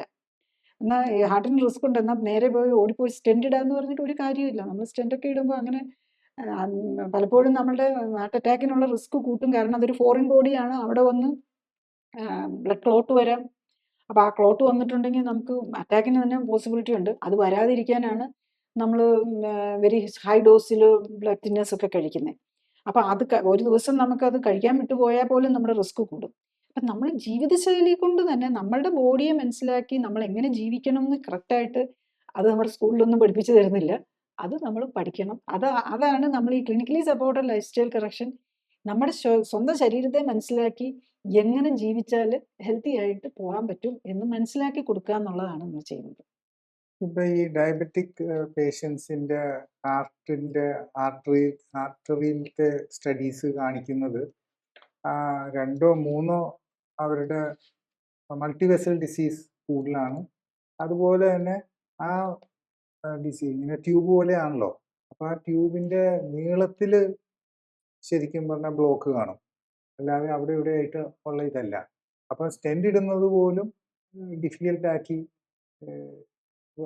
ആക്കുന്ന ഒരു സിറ്റുവേഷൻ. അതുകൊണ്ട് പലപ്പോഴും സ്റ്റെൻഡ് തന്നെ പ്രോപ്പർലി ഇടാനായിട്ട് സാധിക്കാറില്ല. പിന്നെ സ്റ്റെൻഡ് പറ്റുന്ന രീതിയിൽ ഇടുക എന്നുള്ളതാണ്. അപ്പം അതെന്തുകൊണ്ടാണ് ഈ ഡയബറ്റീസ് പേഷ്യൻസിന് ഇങ്ങനെ ഒരു ആ പൈപ്പിൻ്റെ ഫുൾ ലെങ്ത് ബ്ലോക്ക് ആയിട്ട് ഡെവലപ്പ് ചെയ്യുന്നത്? അതേസമയം നോർമലി പറയുന്നത് ഡയബറ്റീസ് ഇല്ലാത്തവരോ അല്ലെങ്കിൽ ഡയബറ്റീസ് മാനേജ് ചെയ്യുന്നവരോ ആയിട്ട് ഡയബറ്റീസ് ഗ്ലൂക്കോസ് ഇഷ്യൂസ് ഇല്ലാത്തവർ അങ്ങനെ ആ ഫുൾ ലെങ്ത് ബ്ലോക്ക് അങ്ങനെ വരാറില്ല. ഫുൾ ലെങ്ത് നമുക്ക് ആക്ച്വലി നമ്മൾ ഈ ആൻജിയോഗ്രാമിലെ ഈ ബ്ലോക്കൊക്കെ കാണുന്നത്, ആൻജിയോഗ്രാമിലെ ബ്ലോക്ക് കാണുന്നത് നമുക്ക് ആ മേജർ ബ്ലോക്കുകളെ കാണാം. അതിൻ്റെ താഴേക്കുള്ളിടത്ത് എന്താ സിറ്റുവേഷൻ എന്നൊന്നും അറിയാൻ പറ്റില്ല. അവിടെ ഒരു ബ്ലോക്ക് ഉണ്ട് എന്നുള്ളതേ അറിയുള്ളൂ. പിന്നെ കുറച്ചൊക്കെ കൊളാട്രലിനെയൊക്കെ അസസ് ചെയ്ത് പറയാൻ പറ്റും. പിന്നെ ഉള്ളത് നമ്മൾ ഇതിന് വേണ്ടിയിട്ട് നോക്കുന്ന കാൽസ്യം സ്കോർ നോക്കുന്നത്. CT ആൻജിയോഗ്രാം നോക്കി കാൽസ്യം സ്കോർ നോക്കുക. അവിടെയാണ് രക്തക്കൊഴലുകൾ സ്റ്റിഫായോ കാൽസിഫിക്കേഷൻ വന്നിട്ടുണ്ടോ എന്നുള്ളത് നോക്കുന്നത്. അപ്പം ഈ ടെസ്റ്റൊക്കെ വഴി നമ്മൾ നോക്കി കണ്ടുപിടിക്കുക എന്നുള്ളതാണ്. പക്ഷെ ബേസിക്കലി നമുക്കതിൽ സിമ്പിളായിട്ടുള്ള ഒരു ടെസ്റ്റ് ഉണ്ട്. നമ്മൾ ആൻജിയോഗ്രാം പോലും ഇപ്പം ഞാനിവിടെ വരുമ്പോൾ ഒരു പേഷ്യൻറ്റ് TMT പോസിറ്റീവായി ആൻജിയോഗ്രാം വേണം എന്ന് പറഞ്ഞ് പേഷ്യൻറ്റ് വരുവാണെങ്കിൽ ഞാൻ ഒരിക്കലും ഒരു ആൻജിയോഗ്രാമിന് പറഞ്ഞ് വിടാറില്ല. അതെല്ലാതെ തന്നെ നമുക്ക് അസസ് ചെയ്യാം കാർഡിയാക് മാർക്കേഴ്സ് വെച്ച്. പിന്നെ CIMT എന്ന് പറഞ്ഞൊരു ടെസ്റ്റ് ഉണ്ട്. അതൊരു അൾട്രാസൗണ്ട് സ്കാനാണ്. അത് നമ്മുടെ മെയിൻ ബ്രെയിനിലേക്ക് പോകുന്ന കരോട്ടിഡ് ആർട്ടറി ഉണ്ട്. കരോട്ടിഡ് ആർട്ടറിയാണ് ബ്രെയിനിലേക്ക് പോകുന്ന മേജർ. അപ്പോൾ അത് നമുക്ക് നേരെ സ്കിന്നിനടിയിലാണ് ഇവിടെ ഇരിക്കുന്നത്. അപ്പോൾ അവിടെ നമ്മൾ അൾട്രാസൗണ്ട് സ്കാൻ വെച്ച് നോക്കുമ്പം കരോട്ടിഡ് ഇൻറ്റിമ മീഡിയ തിക്നെസ് എന്ന് പറഞ്ഞ് അത് നോക്കാം. അത് കൂടാതെ അവിടെ ഇരിക്കുന്ന പ്ലാക്കൊക്കെ കാണാൻ പറ്റും. അതായത് അവിടെ എന്തോരം കൊഴുപ്പടിഞ്ഞിട്ടുണ്ടെന്ന്. അത് ബേസിക്കലി നമ്മുടെ ഹാർട്ടിൻ്റെ ഒരു റെപ്രസെൻറ്റേഷനാണ്. ഹാർട്ടിൻ്റെന്ന് മാത്രമല്ല ഹോൾ ബോഡിയുടെ. അപ്പം ഞാനൊരു എക്സാമ്പിൾ പറയാം. ഇതൊരു പേഷ്യൻ്റ് ബൈപ്പാസ് ഒക്കെ ചെയ്ത ഒരു പേഷ്യൻ്റാണ്. അദ്ദേഹത്തിൻ്റെ നമ്മൾ ബൈപ്പാസ് കഴിഞ്ഞിട്ടാണ് പിന്നെ ബുദ്ധിമുട്ടൊക്കെ വന്നൊരു പേഷ്യൻ്റാണ്. അപ്പം അദ്ദേഹത്തിൻ്റെ കോമൺ കരോട്ടിഡ് ആർട്ടറിയുടെ ഈ CIMT 1.5 അത് വെച്ച് നമുക്ക് വാസ്കുലർ ഏജിങ് അസസ് ചെയ്യാം. അപ്പം ഈ 1.5 മില്ലിമീറ്റർ ആണ്. അപ്പോൾ ഈ 1.5 മില്ലിമീറ്റർ CIMT ഉള്ള പേഷ്യൻ്റെ വാസ്കുലർ ഏജ് 226 ആണ്. മനസ്സിലാക്കണം, അദ്ദേഹത്തിൻ്റെ ഏജ് അറൗണ്ട് 70s പക്ഷേ 226 ആണ് അദ്ദേഹത്തിൻ്റെ വാസ്കുലർ ഏജ്. കോമൺ അതുപോലെ ഈ ലെഫ്റ്റിലതാണ് 1.6 ഉണ്ട്, അവിടെ അതിലും കൂടുതലുണ്ട്. അത് വെച്ചുമ്പോൾ നോക്കുമ്പോൾ 245 ആണ്, 245 വയസ്സാണ് രക്തക്കുഴലിന്. അത് 3 മാസമായി കഴിഞ്ഞ് നോക്കുമ്പം ആക്ച്വലി ഈ 1.6 എന്നുള്ളത് അത് 1.5 1.4ലേക്ക് വന്നു, 1.6 1.3ലേക്ക് വന്നു. അത്ര ഡിഫറൻസ് നമുക്ക് അതിൽ കൂടെ തന്നെ കാണാൻ പറ്റും എന്നുള്ളതാണ്. അപ്പോഴേക്കും ഏജിങ് കുറഞ്ഞു. പിന്നെ അദ്ദേഹം വീണ്ടും 180 ഡേയ്സിൽ വന്നപ്പോഴേക്കും രണ്ടും ഒന്ന് 1.3 ആയി, ഒന്ന് 1.2 ആയി. അപ്പം അപ്പോഴേക്കും 188, അതായത് 245 നിന്നിരുന്ന ആൾ 188ലേക്ക് കുറഞ്ഞു. അപ്പം ഇനി നമ്മൾ ഒരു ദിവസം കൊണ്ടോ 6 മാസം കൊണ്ട് ഇത്രയും ഡിഫറൻസ് വരുത്താൻ പറ്റി. അദ്ദേഹത്തിൻ്റെ ആണെങ്കിലും ബോഡി ഏജിലും അതുപോലെ തന്നെ. അപ്പം നമ്മൾ അതൊക്കെയാണ് നമ്മൾ നോക്കുന്നത്. ബോഡി ഏജിൽ ഇതുപോലെ എന്ത് വ്യത്യാസം വന്നു, വാസ്കുലർ ഏജിൽ എത്ര വ്യത്യാസം വന്നു, ഇതൊക്കെയാണ് നമ്മൾ സ്റ്റഡി ചെയ്യേണ്ടത്. അതിപ്പം കാരണം ഒരു 2-3 മാസം ആകുമ്പോഴേക്കും പേഷ്യൻ്റ് സിംറ്റം ഫ്രീ ആയിട്ടുണ്ടാവും. മിക്കവാറും പേഷ്യൻസ് സിംറ്റം ഫ്രീ ആയിട്ടുണ്ടാവും. മിക്കവാറും മേജർ മെഡിസിൻസ് എല്ലാം 1 മന്ത് കൊണ്ട് തീരും. പക്ഷെ പലപ്പോഴും പറ്റുന്നത് എന്താണെന്ന് ചോദിച്ചാൽ നമ്മൾ മരുന്ന് കഴിക്കുന്നില്ലെങ്കിൽ പിന്നെ ഞാൻ രോഗിയല്ല എന്നുള്ളൊരു ചിന്ത വരും. പിന്നെ ഈ പ്രിവെൻറ്റീവായിട്ട് ഫോളോ അപ്പ് ഒക്കെ പലരും ഒക്കെ ഉഴപ്പാനുള്ള ടെൻഡൻസി വരും. അതാണ് ഒരു പ്രോബ്ലം ഞാൻ കാണുന്നത്. കാരണം അവർ സിംറ്റം ഫ്രീ ആണ്, മെഡിസിൻ ഫ്രീ ആണ്, പിന്നെ എന്തിനാണ് ഫോളോ അപ്പ് എന്നുള്ളതാണ്. പക്ഷേ ഇദ്ദേഹം കറക്റ്റായിട്ട് വരുന്നുണ്ട്. ഇപ്പോഴും 1 ഇയർ ആകാറായി. ഇപ്പോൾ ഇനി 1 ഇയർ ആകുമ്പോൾ വീണ്ടും നോക്കുമ്പം ഡെഫിനറ്റ്ലി 226 നിന്ന് 188ലേക്ക് വരാൻ പറ്റിയിട്ടുണ്ടെങ്കിൽ വീണ്ടും അത് കുറഞ്ഞു വരും. അദ്ദേഹത്തിൻ്റെ ബോഡി ഏജ് ശരിക്കും ഇപ്പം അദ്ദേഹത്തിൻ്റെ ഉള്ള ഏജിനേക്കാളും കുറഞ്ഞിട്ടുണ്ടെന്നുള്ളതാണ്. അപ്പം അതാണ് നമ്മളൊരു റിസൾട്ട് എന്ന് പറയുന്നത്. രോഗകാരണം മനസ്സിലാക്കി പ്രബുദ്ധരാക്കുക. ജീവിതശൈലി ക്രമീകരണത്തിലൂടെ രോഗങ്ങളെ മാറ്റുക. കൂടുതൽ ഹെൽത്ത് വീഡിയോകൾക്കും ശാസ്ത്രീയമായ ജീവിതശൈലി ക്രമീകരണ അറിവുകൾക്കുമായി സബ്സ്ക്രൈബ് ബട്ടൺ അമർത്തിയ ശേഷം ബെൽ ബട്ടൺ അമർത്തുക.